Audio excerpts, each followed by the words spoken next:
ketika diberikan pertanyaan harus jawab. Diberikan pertanyaan harus jawab. Padahal tidak semua pertanyaan harus dijawab. Saya sendiri tidak benar-benar mengatakan apapun yang selama ini saya lakukan di sosial media itu benar-benar ikhlas luar biasa. Mereka akan Allah Subhanahu wa Ta'ala siksa sebelum para penyembah berhala itu disiksa. Ini serem banget. Kalau semisal teman-teman ngaco ngomongnya, itu nanti yang dengerin bukan cuma 1 atau 2 orang. Puasa teman-teman sekarang tuh masih sah, cuman pahalanya berkurang atau justru jadi 0. Sholat sudah tidak wajib. Nah, ini perlu ditabok yang ngomong begini nih.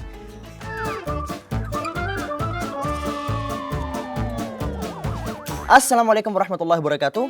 Halo Sobat Kuy, perkenalkan nama saya Husein, biasanya sih dipanggil Ucen.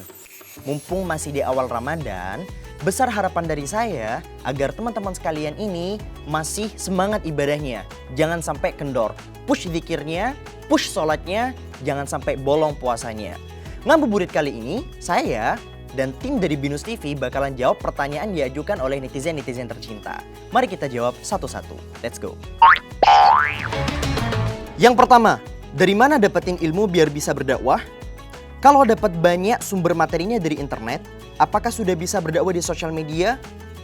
Pertama, dari mana dapetin ilmu biar bisa berdakwah? Saya sendiri dapetin ilmu itu dari guru saya. Ilmu agama tidak seperti ilmu-ilmu yang lain yang bisa didapatkan secara otodidak keseluruhannya. Ilmu agama harus didapatkan secara talaqti. Talaqti itu adalah pertemuan seorang guru dengan seorang murid. Sehingga ketika sumbernya hanya berdasarkan dari internet, kami tidak benar-benar menyarankan bagi teman-teman sekalian untuk langsung terjun ke dunia dakwah. Kecuali teman-teman mendapatkan ilmu dari internet hanya dalam bahasan penyemangat ibadah. Contohnya, kalau semisal teman-teman tiba-tiba diberikan statement, ayo ibadah, ayo sholat, ayo puasa, barang siapa yang sholat nanti bakalan bla bla bla bla bla. Maka itu kami sarankan, silahkan teman-teman berdakwah dalam bahasan yang serupa.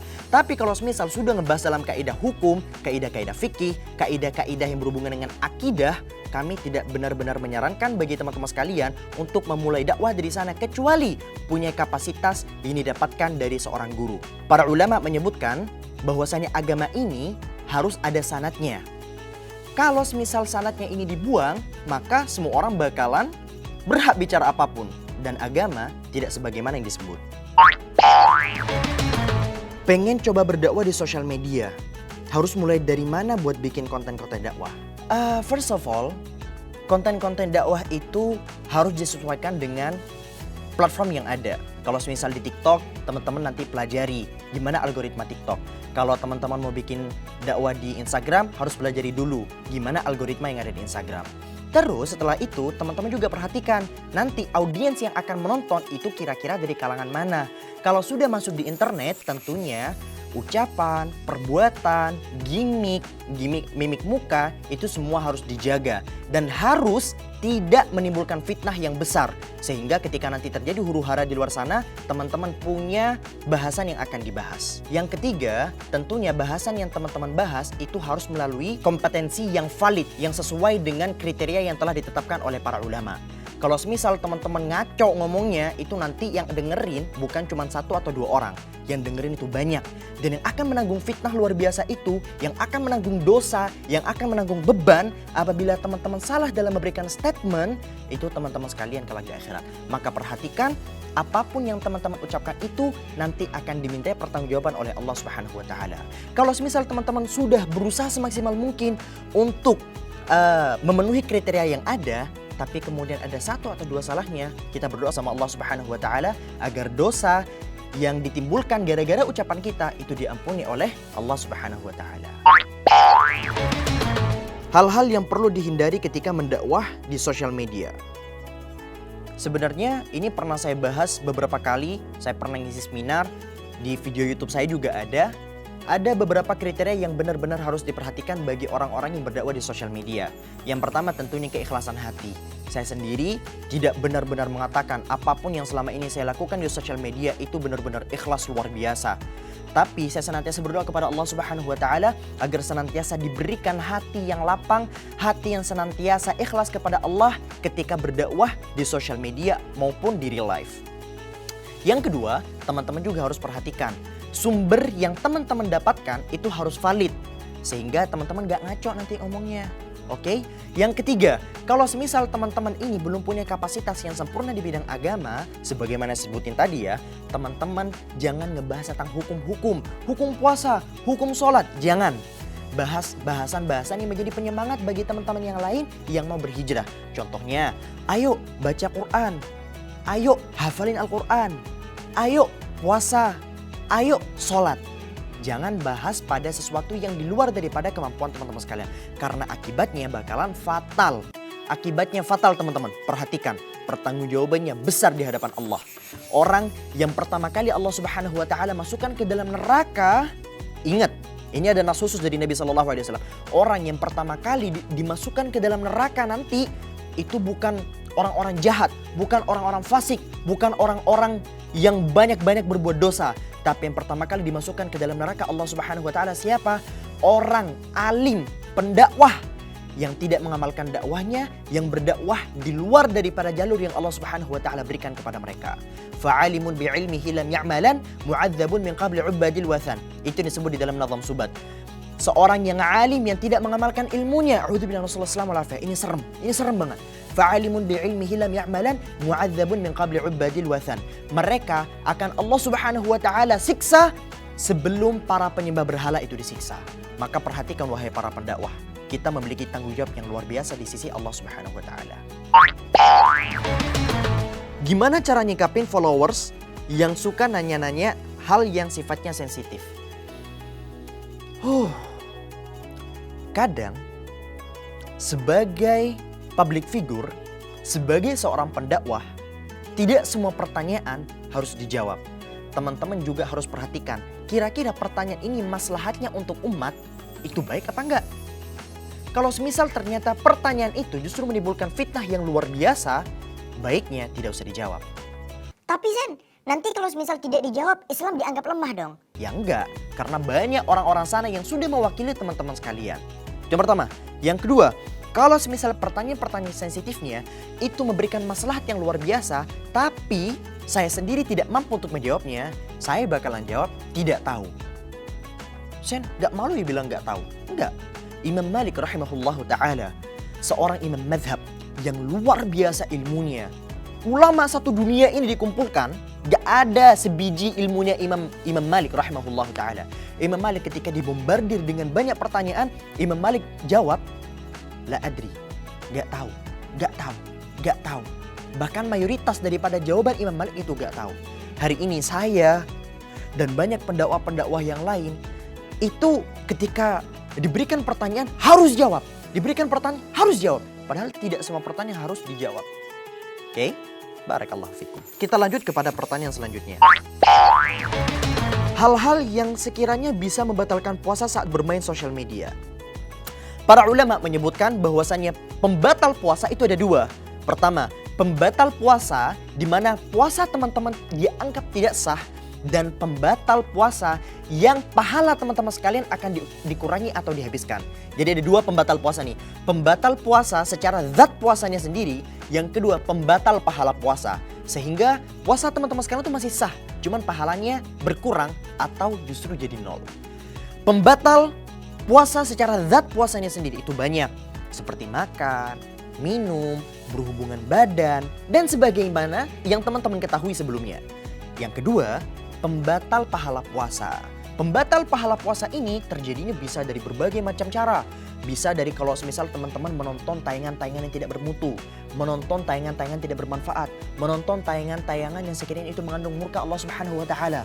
Masa lagi puasa contohnya malah nonton video porno. A'udzubillah, nasallallahu alaihi. Pahala teman-teman sekalian itu semua akan dikurangi. Atau mungkin ketika teman-teman bermain di media sosial, teman-teman WA-an nih sama teman-teman sekalian atau DM-DM-an nih sama teman-teman sekalian. Ternyata isi WA-nya, isi DM-nya adalah kalimat-kalimat vulgar. Jangan dikira Allah Subhanahu wa taala gak bisa melihat teman-teman sekalian. Allah Subhanahu wa taala akan senantiasa melihat apapun perbuatan yang teman-teman lakukan, walaupun itu cuma sekedar di media sosial. Maka perhatikan ucapan teman-teman sekalian, ketikan teman-teman sekalian, dan tontonan teman-teman sekalian. Oke?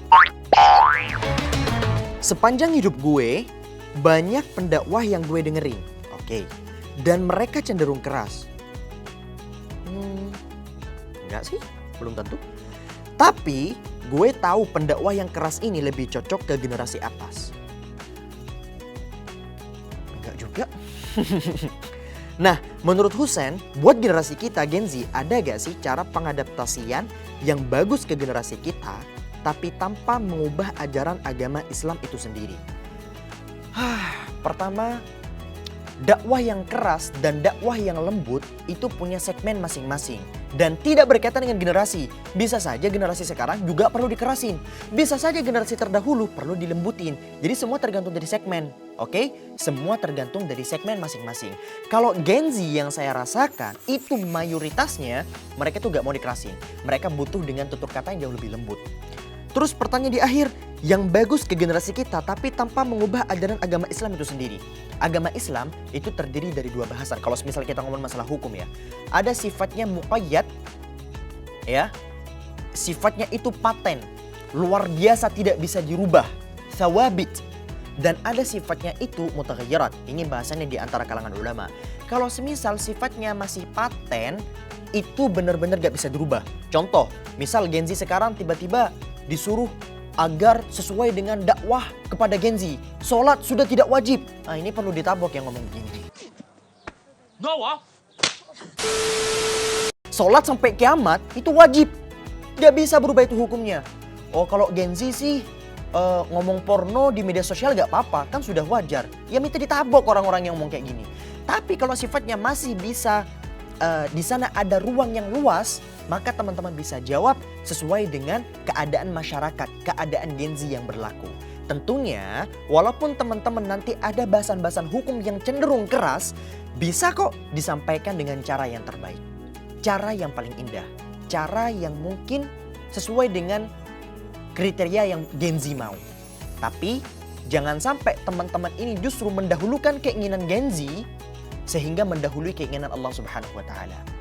Allah ketika menetapkan satu hukum itu gak peduli ketika teman-teman ini mau atau enggak. Ya, kita ini adalah hamba Allah, bukan Allah yang menjadi hamba kita. Kita mengikuti aturan Allah, bukan Allah yang mengikuti aturan kita. Hati-hati, oke? Ada gak doa yang sesuai berkaitan dengan tema menjadi pendakwah muda di sosial media? Doa yang sesuai. Kalau saya sendiri punya salah satu doa yang selalu saya tanamkan di dalam benak diri saya yang berkaitan dengan ilmu, yang berkaitan sebagai seorang pendakwah. Rabbi faqihna, ya. Allahumma faqihna fid din waj'alna imaman lil muttaqin. Itu doa yang selalu saya ucapkan. Allahumma, ya Allah, faqihna fid din. Buatlah kami ini agar paham di dalam agama. Waj'alna imaman lil muttaqin, dan jadikanlah kami sebagai pemimpin bagi orang-orang yang bertakwa. Bukan hanya sekedar pemimpin bagi orang-orang receh, tapi imaman lil muttaqin, menjadi imam, menjadi orang yang luar biasa bahkan di antara kalangan orang-orang yang bertakwa. Amin amin ya rabbal alamin. Nah, sekian dulu pembahasan kita kali ini. Jangan lupa teman-teman sekalian, kalau misal ada pendapat saya yang benar, itu di-share. Kalau misal ada pendapat saya yang salah atau tidak berkenan di hati teman-teman sekalian, saya bakal menerima segala macam kritikan, segala macam komentar dari teman-teman sekalian. Tapi ingat, dengan cara yang terbaik. Oke? Jangan lupa like, share, komen, subscribe. Dan yang paling penting adalah nyalakan notifikasinya. Karena minggu depan, saya bakalan balik lagi dengan tema yang berbeda menjawab pertanyaan-pertanyaan dari teman-teman sekalian. Pertanyaan juga bisa dijawab loh di komen. Thank you. Barakallahu fikum. Assalamualaikum warahmatullahi wabarakatuh. Kita gak ngomongin tentang panah asmara, kita ngomongin tentang panah yang menyakitkan. Push! Apa ciri-ciri orang yang terkena penyakit ain? Masya Allah, tabarakallah, ganteng banget. Doa agar terhindar dan sembuh dari penyakit ain. Wajahnya tiba-tiba jerawatan, ini pasti ain. Bisa jadi gara-gara hormon, bisa jadi gara-gara teman-teman jalan di perkotaan Jakarta tapi ya gak double cleansing, itu juga